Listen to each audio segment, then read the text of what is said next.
الحمد لله رب العالمين والصلاة والسلام على سيد الأنبياء والمرسلين وعلى آله وأصحابه أجمعين.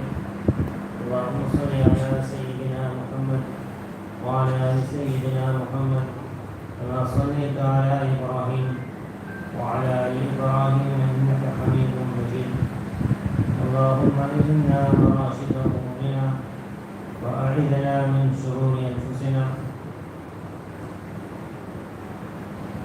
On occasion, Rasulullah sallallahu alaihi wasallam, on many occasions, he would explain what was known as asharat, the signs of Qiyamah. It was amongst the most important messages that Rasulullah sallallahu alaihi wasallam came with. Right at the beginning, he said, "Bu'ithtu ana was-sa'a kahatain." He put his two fingers together and he says, "I and Qiyamah." There's no gap between us. Meaning this is the end. Because it was going to be the end, there was going to be a need for sharat. Sahaba radiallahu anhu themselves would always ask, "Mata sa'a ya Rasulullah sallallahu alayhi wa sallam," that when is the hour, when it's going to happen? Nabi sallallahu alayhi wa sallam would indicate that get ready for it. The indication was just before it happens, it's going to be big. It's going to be an exam that the world has never seen an exam like it. Sometimes he would mention few signs. On one occasion, Nabi sallallahu alaihi wasallam mentioned that no group that is going to come till the day of Qiyamah, where a man influences 50 people. Just 50 people he influences, even that group was shown to me. He said, even that group, you think of the world and how many different groups came up and how many people influenced so many thousands around them. Nabi sallallahu alaihi wasallam said, even that group was shown to me. On one occasion, Rasulullah sallallahu alaihi wasallam came out, he had something in his hand. These were narrations which we heard about in madrasa. We used to wonder, but how? We would wonder, Sahaba radiallahu anhu, they narrated it, they never asked the question how. So much of conviction they had that even if it could never be understood, for them there was no question of understanding. Word by word they narrated. Allah's Rasul sallallahu alayhi wa sallam came out, he had something in his hand, right hand. And then he said that the names of the people who will be entering into paradise has been given to me. It's all here. Then he had another and he said, and the names of the people going into the fire has been given to me. It's all here. I remember at that time I would start teaching. At that time the world really started seeing the USB stick. But he explained, what were you thinking about the people who never ever knew something called USB stick? How do you get the name of the whole world in one small paper? And then Nabi sallallahu went like this, and the Sahabi radiallahu anhu, and he just disappeared. The Ustad said that today I'm not having difficulty explaining to you. How could you have so many names in one paper? He said, your own computer stick, that was that time 20 years ago. But already that sticks were at that time coming out, gadgets were coming out. He said, your own stick got it. You can put the knowledge of the world in it and still come and say here. He said, what about that era where for them to write one message, you have to see how the kings would write when we went now to Turkey. In the past it was the Topkapi Museum, and that's the only place where a person could really see the Islamic relics. But now one of the masjids that were put up on top of the hill, upstairs, the top part of the masjid is dedicated to the Islamic relics, history of Islam. At the top copy you get Muslim and non-Muslim both entering.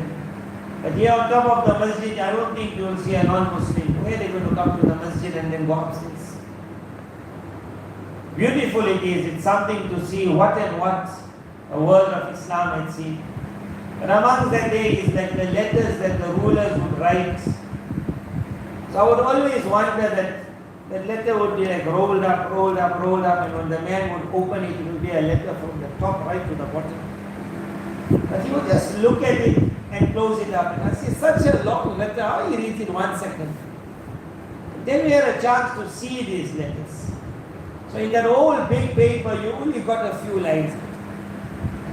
In that whole big paper, it was only a few lines.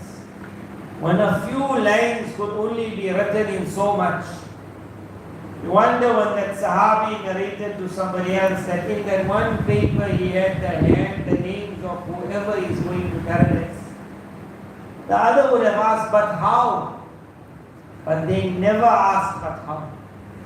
Said if you saw it and Allah's Nabi said it, sallallahu alayhi wa sallam, that's it. And they just took it and they narrated it era after era. So the Sahabi radiallahu anh says there was an occasion where Rasulullah sallallahu alayhi wa sallam performed Salatul Fajr. And he got onto the mimbar and he gave a khutbah until the time of Zuhr.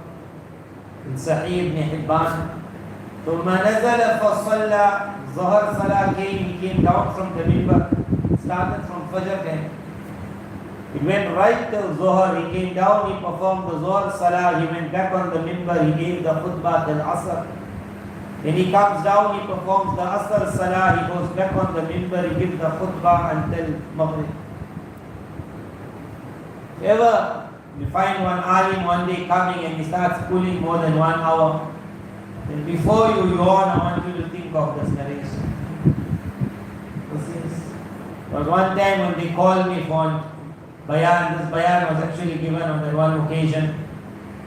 So when I came to Barbados, I never pay attention to what topics. Today they tell me the topic of signs of Qiyamah. Where am I going to remember the signs of Qiyamah? In Barbados, we've got no signs. No signs at all. Some of the things I'll tell you here, you wonder, like, is this happening in the world? So I printed out this thing, I'm looking at it, I said it was 6 pages. So then I'm thinking, I remember that time when I went, I said, don't get scared. I am condensing for you a khutbah that took place from Fajr till Maghrib. If I take more than 1 hour, give me a break, I said. But now today I haven't got time for that. Like how you tired, I'm also maybe more tired. So you might look at it and say, hey, we got a lot of pages to go through. I'm not going to go through all of this, I just needed this first part. How long this was, from Fajr till Maghrib. The Sahabi radiallahu anh, they narrate it. Someone asked him, what was the khutbah about? He says, فَحَدَّثَنَا بِمَا كَانْ وَبِمَا هُوَ كَائِنْ. In the khutbah, first he told us of events that had happened. And then he told us of events that are now going to happen. فَأَعْلَمُنَا أَحْفَظُنَا. He says, today the one who has the most knowledge is the one who remembered that khutbah the best. What and what was mentioned in that khutbah will never, because that khutbah, they have no recorder at that time. You could have got the most unique khutbah ever given.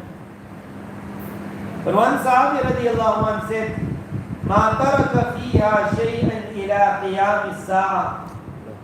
He did not leave out the mention of anything to occur until the standing of Qiyamah, إِلَّا ذَكَرَ, except that he made some mention of it. عَلِمَهُ مَنْ عَلِمَ وَجَهِلَهُ مَنْ جَهِلَ. The one who understood it, he understood it. The one who couldn't at that time could not understand. He says, إِن كُنْتُ لَأَرَى الشَّيْءَ. He says, sometimes it happens in my life, I see something. And then I say, Wallah, he mentioned this also. And then I remember that one sentence. Even in their era, as they started seeing, they would say, in Allah's Nabi sallallahu alayhi wa sallam, he said, فَأَعْرِفُ مَا يَعْرِفُ الرَّجُلُ إِذَا غَابَ عَنْهُ فَرَآهُ فَعَرَفَ. He says, then when I see it, I get shocked. And I said, let me tell you what the Nabi of Allah said. And then you'll say to me, but you never told us this before. You say, I forgot it. But like how when a man, some far friend comes, and he forgot how he looks, he forgot the friend. But when he sees him, he looks at him and says, is it you? Then his son would say, Daddy, you never told me of this. He said, I forgot about this friend. He said, in that same manner, we forgot. But when I see things happening, I say, he also mentioned this. And in that, the ahadith of Rasulullah sallallahu alaihi wasallam was compiled. From those narrations that had to do, to a great extent, with what we call very close to the ending, the ahadith of Rasulullah sallallahu alaihi wasallam were made up of such words which were known as Jawami'ul Kalim. The words were extremely concise. وَمَنَابِعُ الْحِكَمِ. But it was such that it was full with meaning. And as verses of Quran were such that it spoke to every era. And it had an application for every era. The ahadith of Rasulullah sallallahu alaihi wasallam, especially on the issue of fitan, trials that will occur, its application was going to be so broad that this narration that I will explain now could have had an application before me and it can have another application after me also. And each time when a person will look at it, he will say exactly as the Nabi of Allah sallallahu alaihi wasallam said, I found it. And somebody else will say, but he narrated it different, mentioned it different, explained it different, and said it also applied. And somebody else will say, but I saw a different error, and say it also will apply. I will give you one explanation of this narration to show us how far we have come in what is called the brink of the final. This is not just entertainment now to say we came so far, but it is for us to wake up.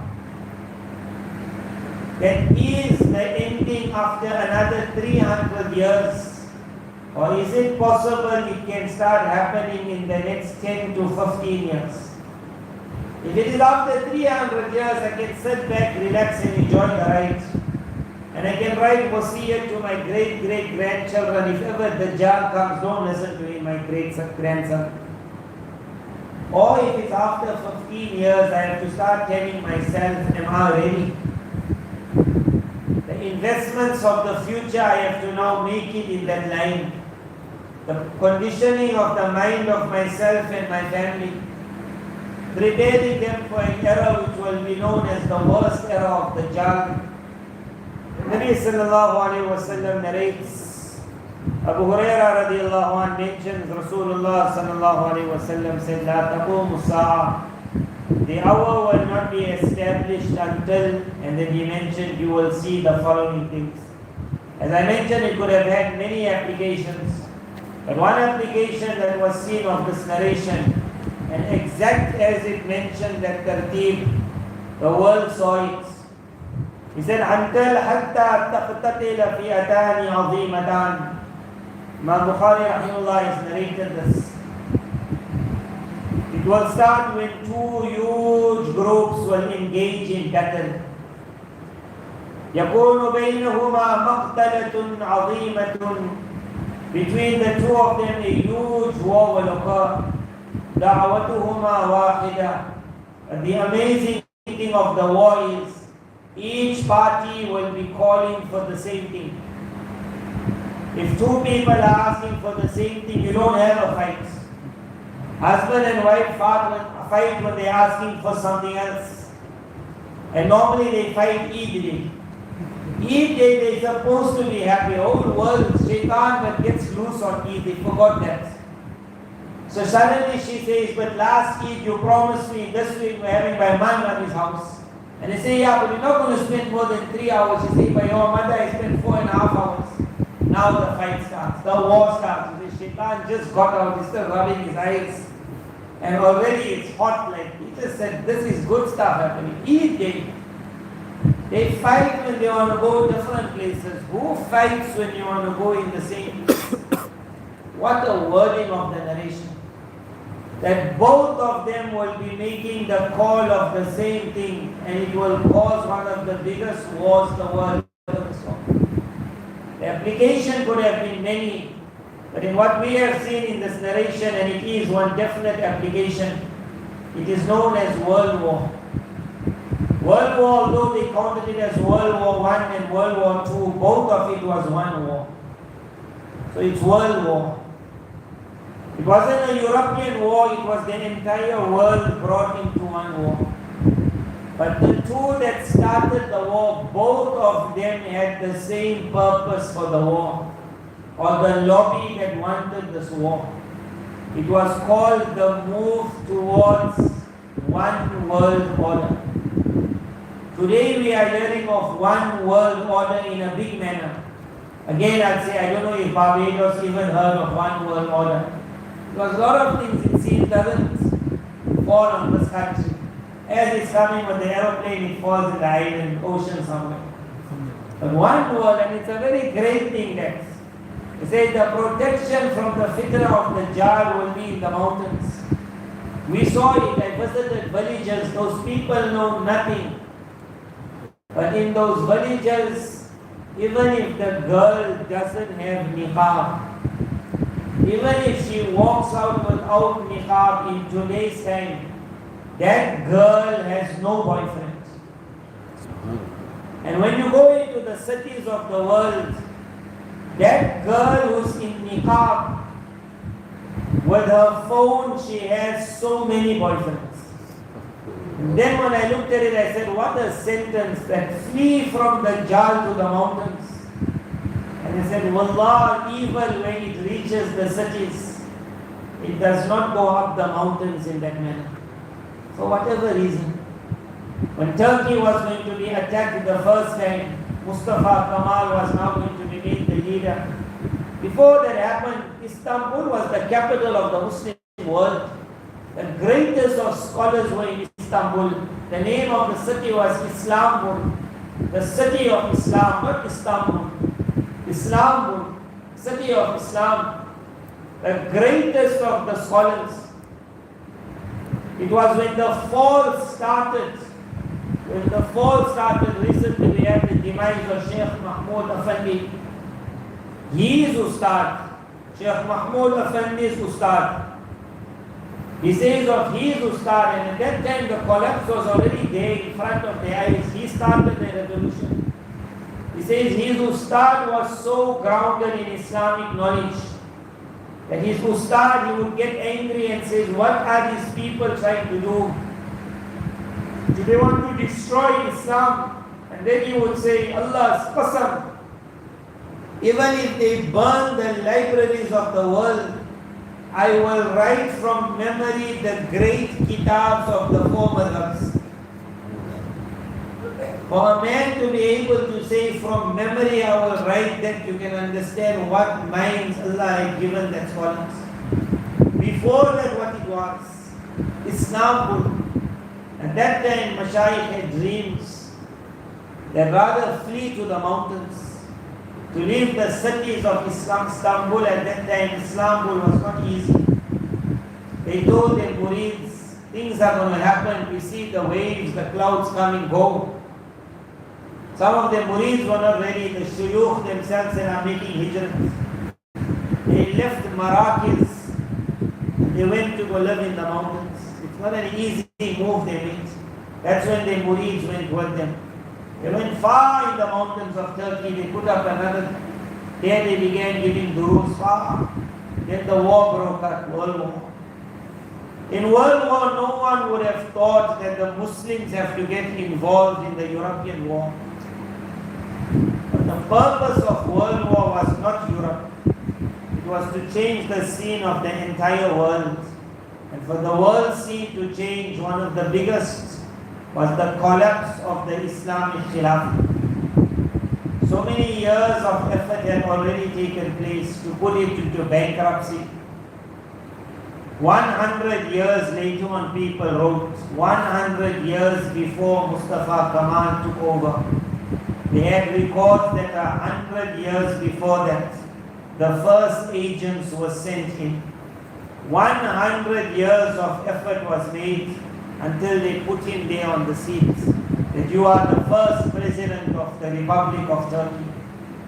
100 years of efforts. After World War, the entire thing collapsed.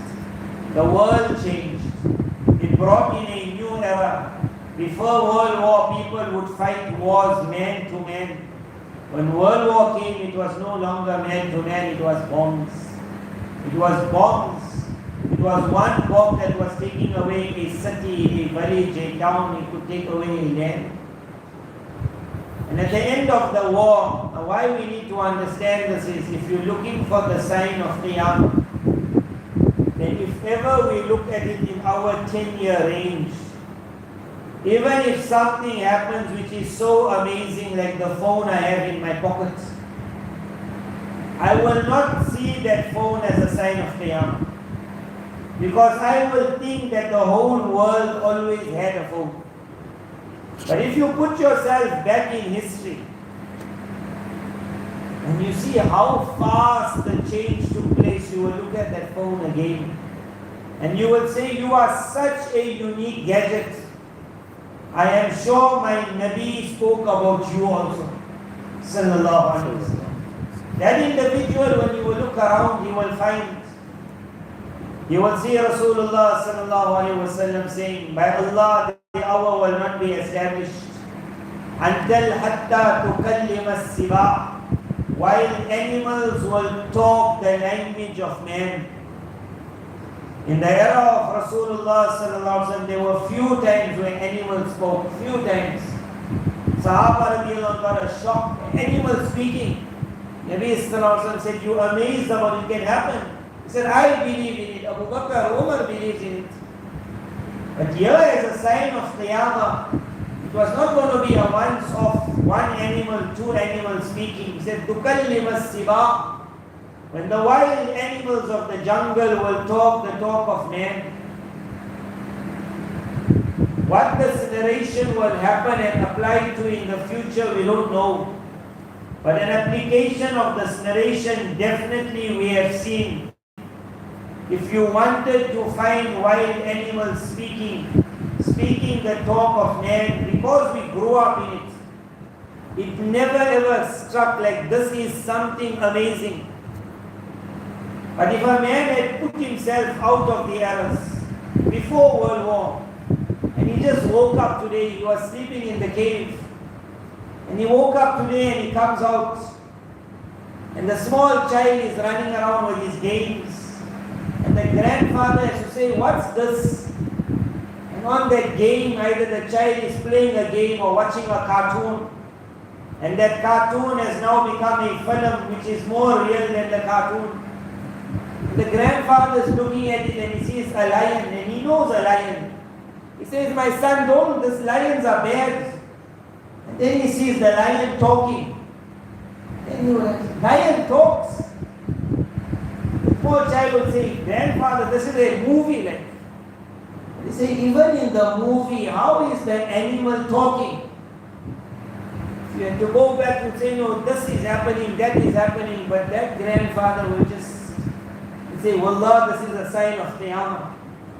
Nabi Sallallahu Alaihi Wasallam said, when the wild animals will talk, we saw it as we grew up. When we were small, it was only cartoons. Allah forgive us what they made us see. And we ask you, there was no one at that time who told us cartoons are also in the hand of the devil. There was no one to tell us that Hollywood and Disneyland and the city of New York, it is so sinister, so evil. Everything of that land has a shaitani element in it. From the search of whatever his name was, Christopher Columbus, for the New World, where he said, I'm going to look for India, and he landed there in America, or whatever story they said, it was all a lie. From the city he set off from, he found the man who knew the land already. And he said, I need you to take me to that land. Records today show when they reached South America, people were living there already. From South America to North America, the world was inhabited.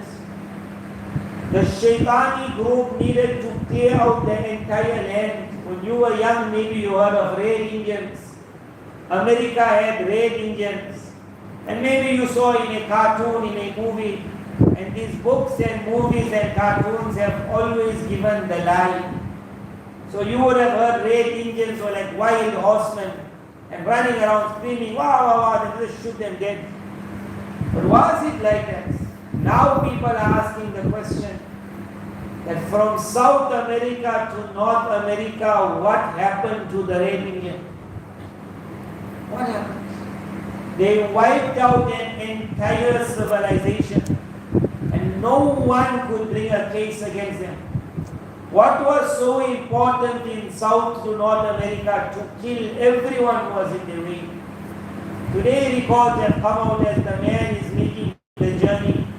He is writing to his family far away in another land, that don't worry, the dream that we have been promised, the land that has been promised, we are moving closer and closer to that land. When I read that papers, I wondered who promised them that land. They went looking for North America, but from south they needed to go up. When New York City was founded, the Shaitaniyat in that city. But for me, I knew Hollywood and everything associated with it. When I hear of someone today saying, I want to go to Disneyland, because it's only Mickey Mouse and Donald Duck. It is today when he's saying, understand that what was the reason for them to invest billions to create Hollywood? Do you think they were worried about mine and your child? And when the child is young, who's going to entertain him? Let's create Superman. So one man just got an idea. He said, I'll move to Hollywood. I'll make Superman. Another man said, I'll make Batman, move to Hollywood. Everyone who came there said, where you learned of this? The movies, the films, the cartoons of 50, 60 years ago show what we are living in today. I remember when I was a small boy, a book I bought. In the book they had the flying car. And today we're hearing about the flying car, get ready for it. In certain countries it's already out. What they call the drone, they call it the flying car also. People are now getting it. I'm thinking of the other day in my book, it must have been now 35 years ago. Whatever was in that book is what I'm seeing real today. But who did that book at that time? How did he know 35 years later the world will see it? It were people who were being inspired or being taught by the devil himself. They were painting the picture of the future. Now if you go back and you see it back now, then you say, how did they know it's going to happen? The movies of today are showing the next 20 years, the movies of 50 years ago show today. That person who is still addicted to television, the only reason I am speaking of television in the masjid is from the traps of the devil. This is the biggest box.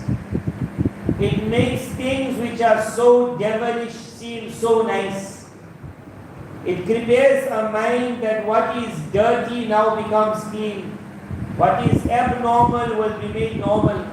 What would have made your mother scream 20 years ago will make your mother smile now.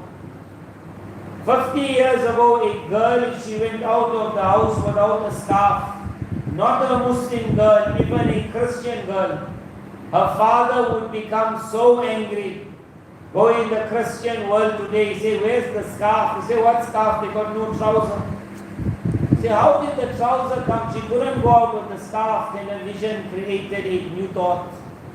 It prepared the world, it prepared the mind, it's okay. And the cartoons of today are preparing the field for the kufr of tomorrow. Whoever is still involved, slowly try and pull out. They call it Hollywood. The land's name was not Hollywood. It's not that they landed there in New York and then they said, I want one land for making movies. They said, okay, you can take that land. They said, what's the name? Hollywood. They made the name for the land. On what was Hollywood? Some have written it was Holywood.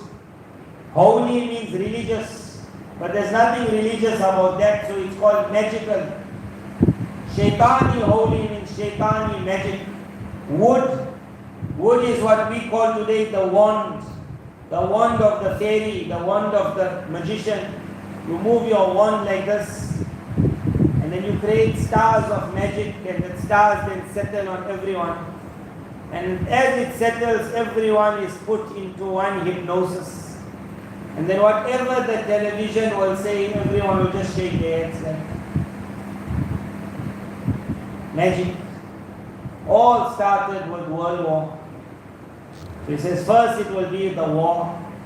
And after the war, حتى يبعث دجالون كذابون قريب من 30 كلهم يزعم أنه رسول الله. And then you will find that evil people, Dajjal means someone who does not show his reality. There will be evil in nature, but there will be heroes for humanity. That's the meaning of Dajjal. He says you will find about 30 of them spreading wide in the world. Each one with a claim that I have come with the message of God. It was after World War, me and you won't even know because we never saw that time. In school, perhaps if you were reading in school history, when we were in school, we did European history. Whether you still do it today or it's changed, I don't know. In South Africa, I used to wonder why must they teach me Napoleon. Remember that one day I went to school and the law was about Bonaparte, that Napoleon Bonaparte. So then the teacher said, we must make research about it. That time there was no Google. Where are we going to go and work out who's Napoleon like? So the next day the teacher said, you did your homework. I never do my homework. If you're supposed to work out certain things and ask questions and people must give the answers. So he said, you prepared any questions? I never prepared, I never know no answers. So I just said, my first question is, when was he born? I don't know the answer myself first. So everyone is looking, then one boy said the answer. I don't know if it's right or wrong. So I then just said that, and where he lived. So that's all I can remember. After I think the teacher understood I never do anything, she became upset. I'm wondering, what is got to do with me and Napoleon? You hit me. What that man had to do? Years later I understood that European history for the world changing was a very big thing. We spoke of the Renaissance in school. We wondered what the Renaissance got to do with South Africa. It was the change of the world. All of this was deep in Shaitani Kufr. And they would promote it through the books. During that time, the world would see certain things which was called Karl, Stalin, and Hitler, and Marxism, and then they call it socialism and capitalism. And when we heard about it in school, it was like a small thing. Later on, when I went into Tariq and history, I understood that these were Muslim lands. But one man's book is promoted in a certain land, and they say we have taken his ideology. And suddenly socialism is the cause of 20, 30 million Muslims being killed. You wonder, one man, they wiped out that whole nation. Then you will understand what was that man's Dajjal. The Dajjal of the people of the past were millions of Muslims in the lands which once upon a time taught the ahadith to the world. They were just taken away. As from South to North America, the red Indians disappeared. In these lands today, now people are starting to visit. And you look around and you say, once upon a time, these lands had the mighty masajid of the world. As you go around, you don't see one Muslim in that land. And the question is, where are they? But one of these people, the entire thing changed. Socialism, capitalism, Marxism. And then Nabi Sallallahu Alaihi Wasallam said, وَحَتَّى يُقْبَضَ الْعِلْمِ. And then knowledge will be taken away. Then the Sahabi asked, how does knowledge get taken away? Nabi Sallallahu Alaihi Wasallam said, Allah will just take away the ulama. Again you have to go back after World War. Before World War, every masjid was a Darul Ulum.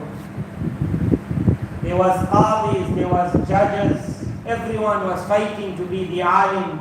In a Muslim world, it's something to understand what it was, because we are going back to that. And may Allah make it our eyes might show us that era again. Because revolution takes place in 100 years. All this that I'm speaking about started now. But we will say in the 1920s, 1930s, 1940s. By 2040, we're hitting a 100-year revolution from there. By 2040, perhaps we will see a complete reversal of the entire system.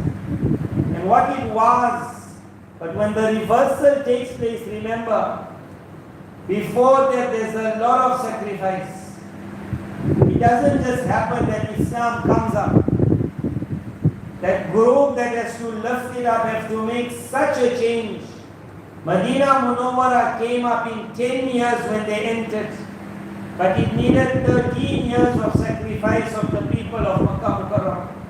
And the final sacrifice was when they were going to say, and now we leave our land. Whoever made that journey, they were praised that you are the cause of Medina. We might see a time where as it's lifting up, the call will be made, who wants to make hijrah? Who will want to make the journey for the deen of Allah?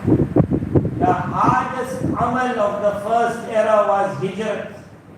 To leave Makkah Mukarramah and to go, the hardest amal act of the future will be the hijrah. Nabi Sallallahu Alaihi Wasallam prepared the minds of his Sahaba. He first sent some to Habsha, Abyssinia. One Jamaat went, another Jamaat went, but he would always tell them, but that's not my land, but go. Raja Hakim Muhammad Akhtar Sahib says the first idol that had to be broken before Islam was going to rise was the idol of Hubbul Watan, the love of my homeland. He said he had to break that when he told them, leave now and go. They reached Medina Munawwara. In the beginning they cried.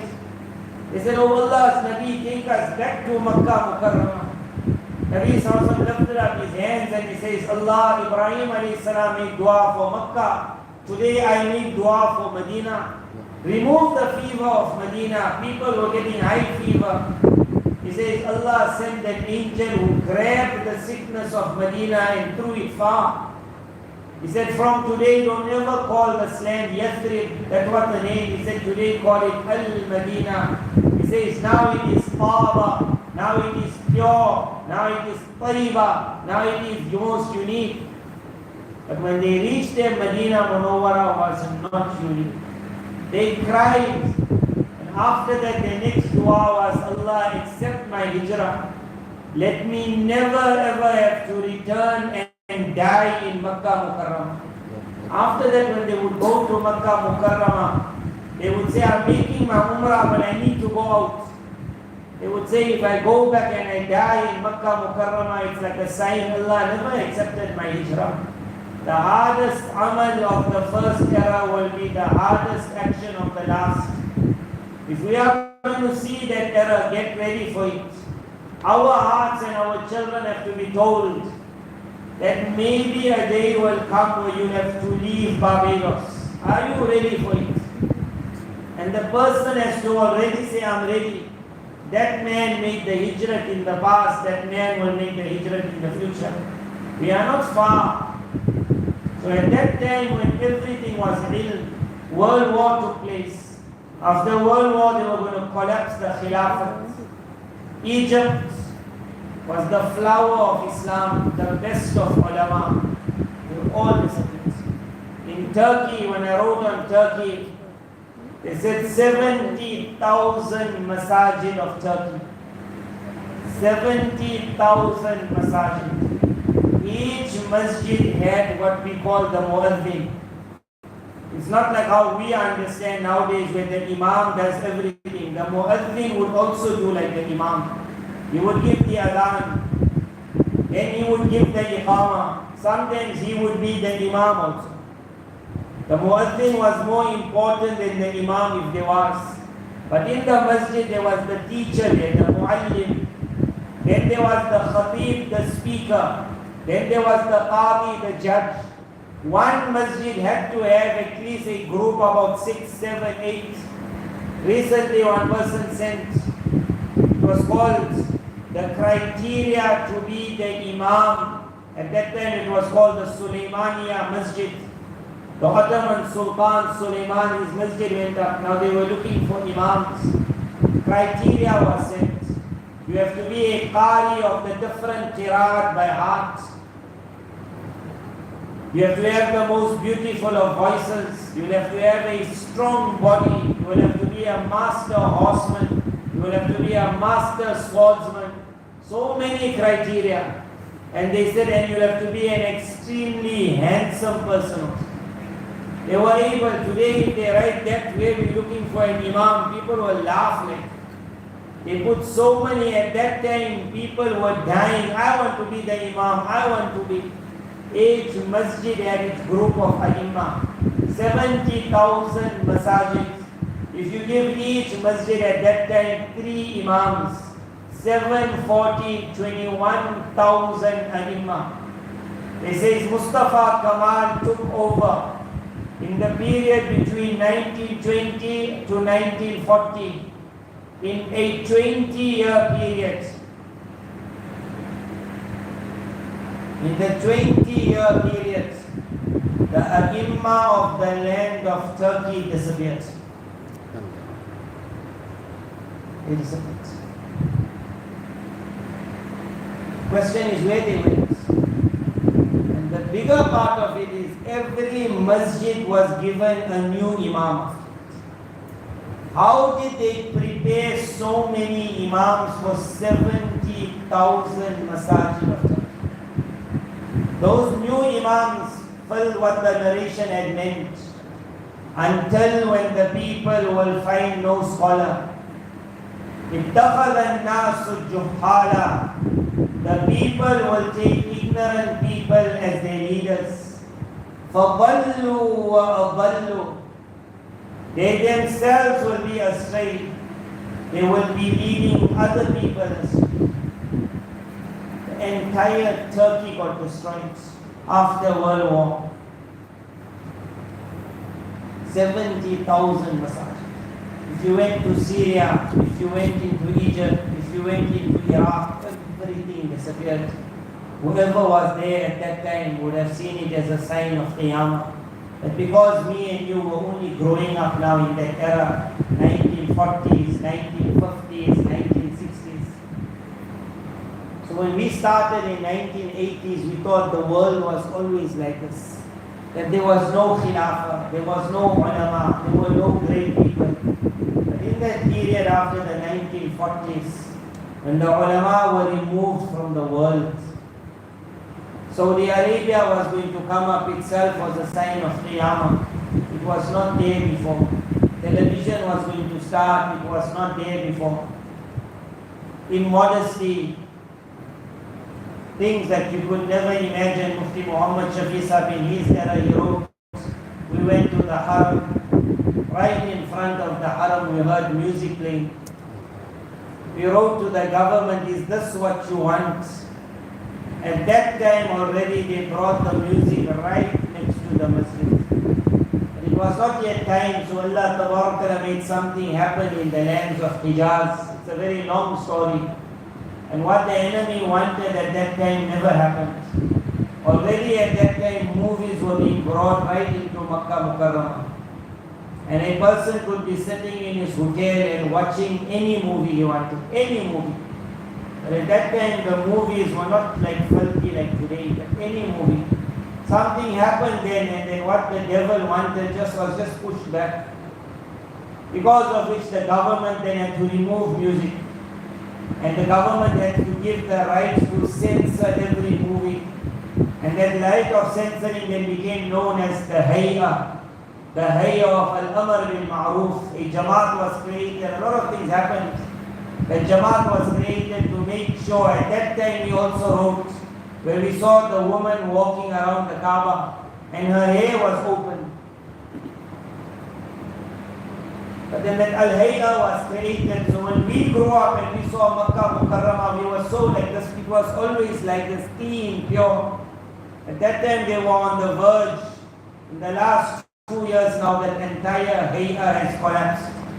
Now there is no Hayya al-Amr bil Ma'ruf left in the Holy Lands. Meaning there is no Jamaat to make sure right takes place in the land. Now anything can take place in the land. So in the next few years, when you will go to the Haram, and when you will see women in the hotels, and then you will see a lot of women at the Kaaba. At the moment they still got scarf, some of them got niqab. But in the next few years, if you find that the scarf in the hotels is out and already it is coming out, then when you see it, please don't be that uncle who thinks that she's a woman of Medina, she's a very pure woman. So when she starts talking, you start smiling. And your wife says to her, how can you be so friendly when they say she's from Medina? Don't do that. Rather say she's from the signs of Qiyamah. She's from the signs of Qiyamah.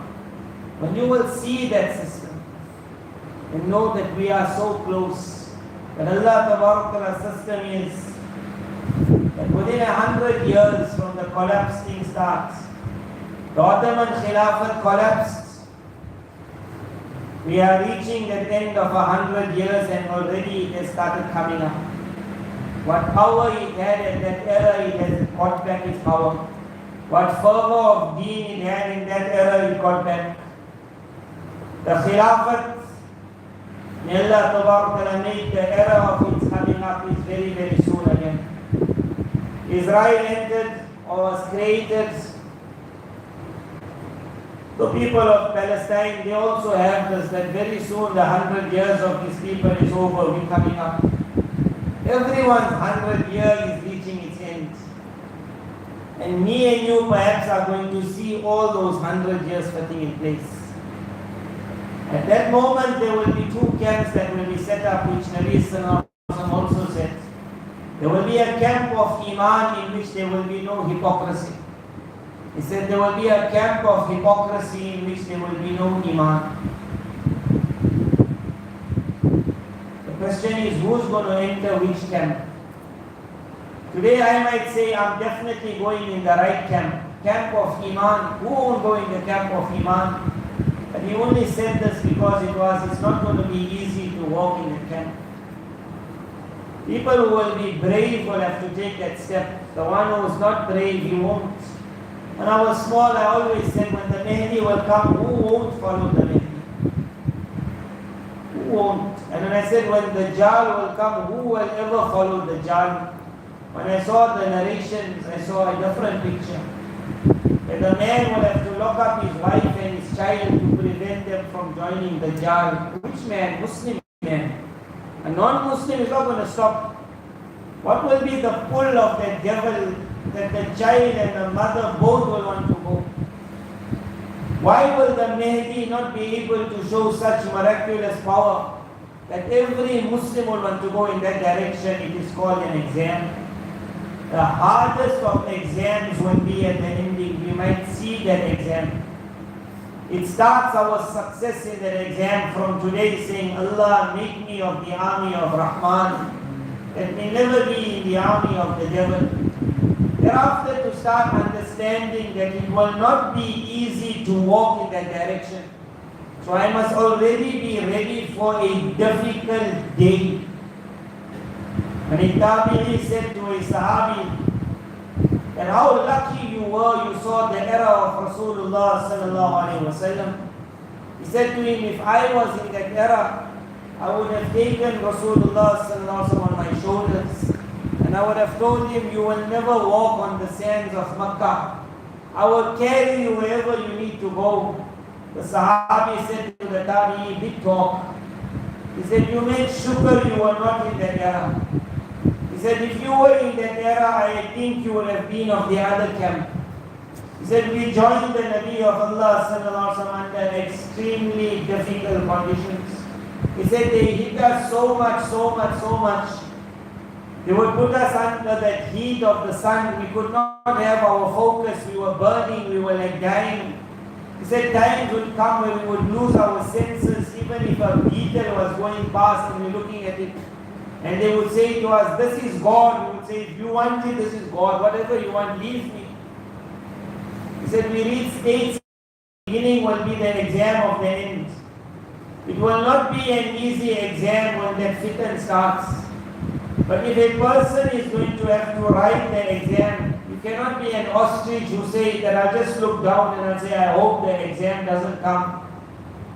You will have to say that if me or my children have to write the exam, I'll have to make that effort that I don't fail.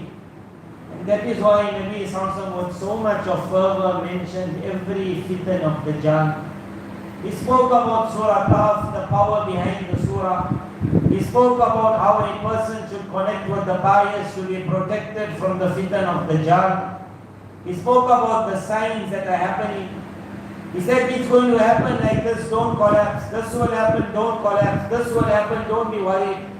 Then he said, you will come out in you, O my ummah, ya ibadallah. Then he said, O servants of Allah, fathbutu, remain firm. He said, when the jar will come to the farmer, and he will say to the farmer, that follow my system and your thin cow, I will make it fat. And your ground that is not giving any produce, I will bring that to produce. He said before the coming of the Dajjal, there will be 3 periods of severe droughts. We only saw COVID, and COVID changed the entire world, where the very wealthy collapsed. A lot of people took lesson in COVID, but as soon as COVID came to an end, we are seeing people forgot that lesson. And everyone went back in a normal world as though it will never happen again. Nabi Sallallahu mentioned you're going to have 3 periods. COVID, I don't think, was any one of those periods. He said 3 periods of severe droughts. In the first period, when the sky will hold back like 1/3 of its waters, because of which the earth will be deprived of 1/3 of its vegetation. On that moment, the world will start finding the prices of things rising. Everywhere we go today, people say prices have risen so much.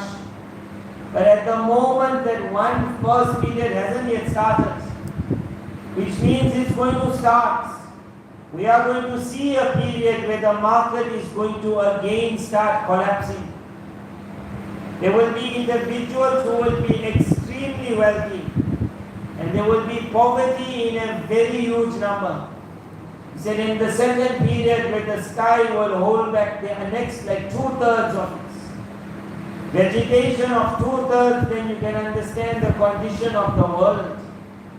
He said the period will come where there will be no food for animals. And on a large scale, animals will just die.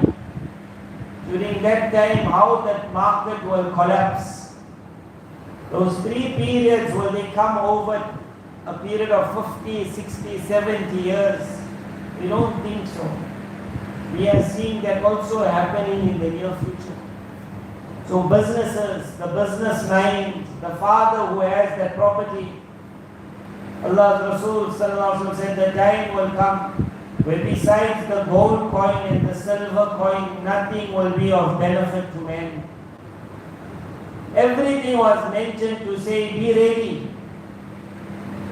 We entered a system where gold was taken away. We grew up, we never remembered that time, where our great-great-great-grandparents had gold in their hands. Then when we grew up, our grandparents had gold in their bodies, our jewelry, but the gold in the hand was gone. It was the gold coin, the silver coin, the dinar, the dirham. No one even thought, like, what happened? Who took my gold away? A system was created to take everyone's gold. And then money was brought, paper money. And already people today are seeing paper money. Paper money has now become units. It's a card. And the card very fast is moving into a new currency. It's a currency of digits now. And a man's value will be on his digits finished. But if that group decides that, you are a bad person, I'm cutting your digits, The billionaire, trillionaire just gets his digits cast and he's sitting with tail rands. At that time, a man will understand besides gold and silver, nothing but value. It was mentioned for me and you to prepare our mind, prepare our life. When a person says, I want to invest for the future, don't invest like our grandfathers. Because their investment was to pull us through for the next 50, 60 years. Our investment has to be to pull us and our children through the days of kufr. Our investment in wealth will have to be different. Our investment in land will have to be different. Our thoughts, our mind will have to change. Our connection to the gadgets of the future now has to break. I can't continue in this world as a zombie, playing my game, getting a metaverse, putting it on my head, walking around looking at no one. Everyone will be living in his own world. That metaverse, you put it on you. When you put it on you, a new world is created around you. But if your friend is standing next to you, he is not in that world. So now suddenly when you put it on, you see the shark moving by you. Shark is there, but he is there, you can't see him. At that moment, the man moves back. The table that's there, he can't see, he falls on the table. But the shark that is not there, he gets scared of. That's called the metaverse that opened up already in the world. People are buying it. But the people who are putting it on are getting so caught in that hours and hours go in a fraud world. And they become oblivious to the real world. And metaverse will open the next, which will be called an artificial intelligence, where the robot will come to man. It will no longer look like a robot, it will be now normal. It will be a pretty woman. She'll talk so sweet. The man will say, this is the woman I want. My wife got a rude tongue, this auntie here, she's like how you have your GPS in the car. You can get lost 100 times, she'll never shout you one time. But the GPS auntie is normally one old auntie from England. They turn here, turn there. The coming robot is not an old English auntie, it is something brand new. Already some people have started saying that in the near future, I don't think I'll have to get married. Because this thing will look after me and my house. What a world it will collapse. When we will see this, and we are going to see a lot happening from now to 2025, from now to 2030, one phase, and from 2030 to 2045, the second phase. In these two phases, I want you all to remember this. Put ourselves a little back and you will see the signs of Qiyamah. And when we see it, understand that if I'm so close to the end, am I ready? May Allah Ta'ala make it all of us are ready. We all prepare, we need one tent to enter. It is called the tent of Iman, in which there is absolutely no hypocrisy. If to get to that tent, my land has to be taken away from me, I will say it was taken away from the rich people of Makkah Mukarramah. But it was only in that manner that they reached Medina Munawwara. To get to that tent, if my wealth has to be taken away from me, I will say, I remember that Sahabi who left his wealth. When he reached Medina Munawwara, Nabi Sallallahu said, what a business you did with Allah. He said, blessed is your prophets that you have made. What a deal you made with Allah. That man who's walking. Our future is a very bright future. But the bright future comes definitely with a little difficulty. Me and you, our mind must be ready. That if the time comes where I have to make a move, I'll have to undergo some difficulty. Already from today I started preparing for it. And when the time comes to move, I think I was ready from the beginning.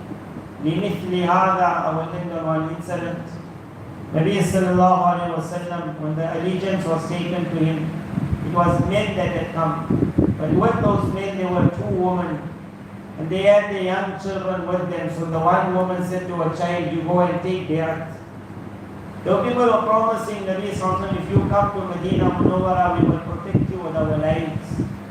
But that small child, what promise he is going to give? But the mother said, you go. Then when the Nabi Sallallahu came to Medina Munawwara at the battle of Uhud, this woman took her children. She said to Nabi Sallallahu, make dua for my family. He saw all of them coming out. He made dua for that family. This woman was in charge of what was called the medicine. She went out to help. She was a master fighter. She was one of the women who fought in the battle of Uhud. She was the main protector of Rasulullah sallallahu alaihi wasallam. Then in the end of the life of Nabi sallallahu alaihi wasallam, a person who was a liar. He was known as Musaylama al-Kadhab, the liar. He made a claim that he is the messenger of Allah. He wrote to Nabi sallallahu alaihi wasallam, or he sent a messenger, that you know what, I will bring my whole tribe to believe in you. As long as you write that after you die, I'll be the next man. Nabi Sallallahu was obviously not going to give at all. So this Musaylama now he remained on the demise of Nabi Sallallahu. He became very, very strong.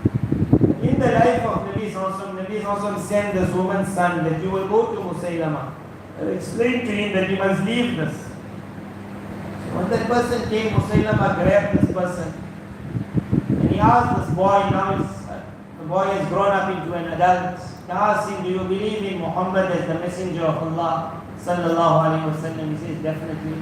Then he says, do you believe that I am also the messenger of Allah? The boy looks up. This is called torture. Allah grant us all afiyah. No one wants to be tortured.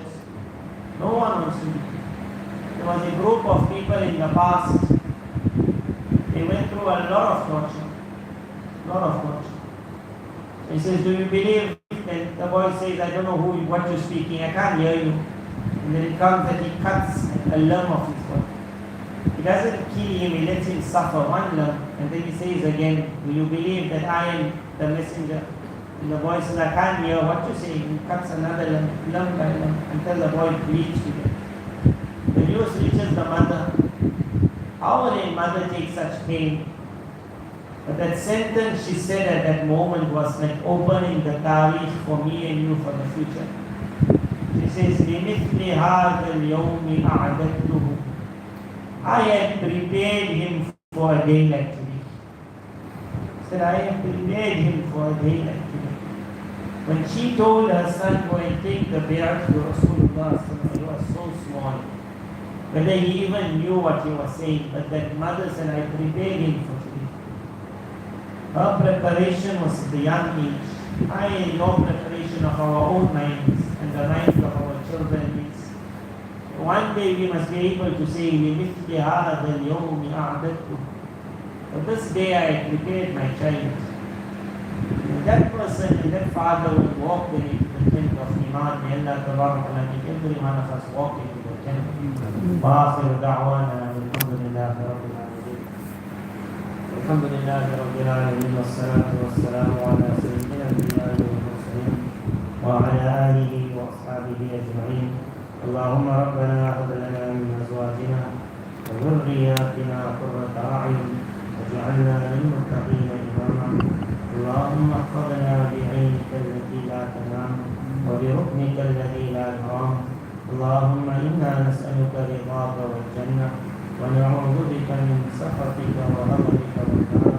اللهم آت نفوسنا تقواها وزكها أنت خير من زكاها أنت وليها ومولاها ومستريم الله ومسرحيم الله ومسرفتين الله ومصبرين الله.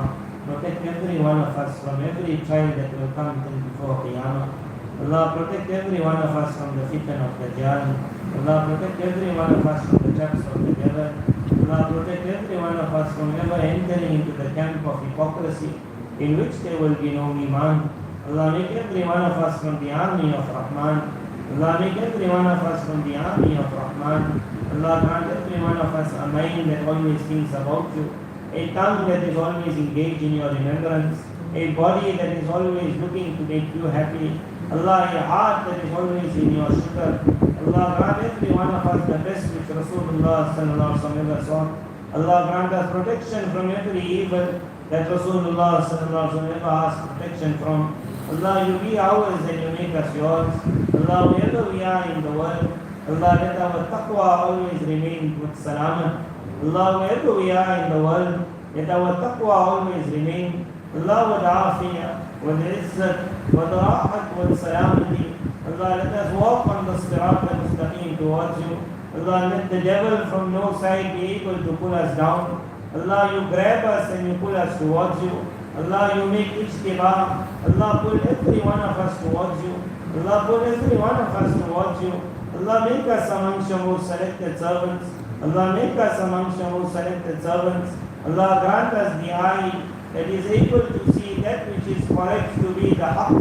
Allah, grant us a body that is able to follow in that path.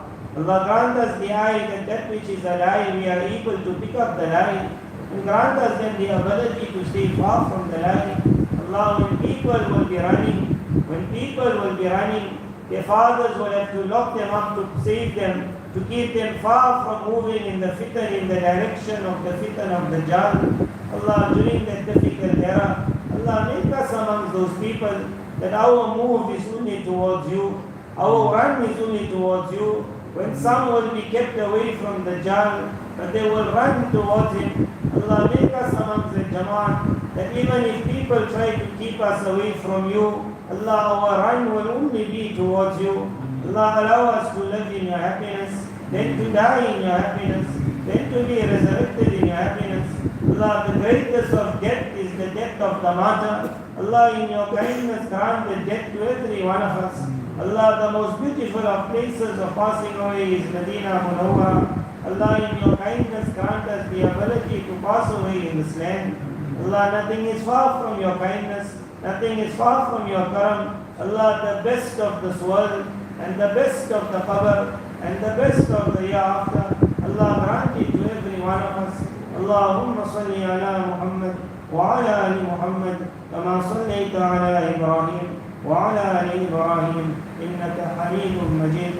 Subhana rabbika rabbil izzati amma yasifun wa salamun ala al-mursalin walhamdulillahi rabbil alamin.